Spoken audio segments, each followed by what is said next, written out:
N'akwụkwọ akụkọ Vanguard ka anyị hụrụ isi akụkọ a, otu jikọtara ndị ọrụ obodo NLC enyela ọchịchị etiti mkpụrụ abalị 7 imegharị ọnụego mmanụ petrol maọbụ ha amalite njegharị iwe n'abalị 2 nke ọnwa Ọgọst. N'akwụkwọ akụkọ Vanguard ka anyị hụrụ isi akụkọ a, kwụsịnụ atụmatụ ịnọdụ ala n'ime ụlọ n'ụbọchị Mọnde n'ihi na ọ bụ otu ihe na-eyi ija okwu akụnụba ndị mpaghara South East. Nke a ka Nnamdi Kanu na-ekwu ugbu a.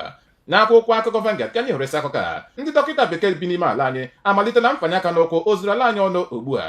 N'akwụkwọ akụkọ Vanguard ka anyị hụrụ isi akụkọ a, atụmatụ olili ozu 103 bụ ndị nwụrụ n'oge njegharị iwe EndSARS bụ nnọọ ihe ịgba ama na otu panel nnyocha gbasara igbu ọchụ na Lekki Toll Gate bụ nnọọ eziokwu. Nke ka Jandor na-ekwu ugbu a.